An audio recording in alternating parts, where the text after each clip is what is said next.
and 3 people were injured in the Lilac fire. Investigative reporter Jennifer Kastner obtained the records that detail how these violations go back years. Jennifer. Yeah, years. That's right, Kimberly. Questions have been raised from day one about whether anything could have been done to prevent this tragedy. In the aftermath of the deadly fire, we asked for records related to fire prevention at San Luis Rey Downs. We have a list now of all of the fire code violations from the past few years, and there's new video from the day after the fire with a warning: it is graphic. This is never-before-seen cell phone video of the fire devastation at San Luis Rey Training Center, according to a source who shared it with 10 News. We're blurring out graphic shots of dead horses on the ground. And these are images taken at the height of the chaos. Horses running. From the same facility that we now know had a history of violations. Team 10 now has fire inspection reports for the past 6 years, detailing fire code offenses at the training center. It was here where 46 horses were killed, 2 people were burned, and 1 was trampled.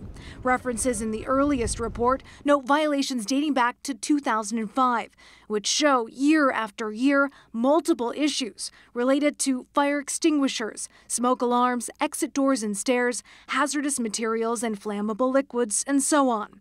Violations always got fixed, but they kept happening. The most recent inspection from March 2017 showed everything was good. 10 News went to Fallbrook to talk to Fire Marshal Patricia Coe, who's in charge of these inspections. When we look through all of these different inspection reports, we see violations year after year. Are these concerning to you? Yes, they have things that come up, but they're always quick to comply and fix whatever violations have been noted. Coe says, while this may look like a lot, it's not, and most of the violations were related to routine maintenance. I mean, if we're looking at the Lilac fire, none of these had anything to do with their losses, none of these violations. But what about fire sprinklers? 10 News verified that the facility had fire extinguishers, however, no fire sprinklers, and none were required at the time of the original building construction. By law, they didn't have to have them. But the Humane Society of the United States firmly believes in retrofitting all stables with sprinklers. It's the most life-saving thing that you can do for these animals is to have sprinkler systems, fire suppression.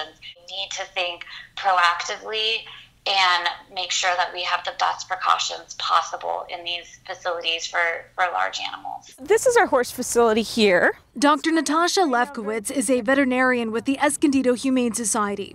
She helped with the rescues during the fire and says many barns around San Diego still don't have sprinklers. It might be something that we all need to open our eyes to and kind of wake up to the real fire hazards here, and I hope that this did that.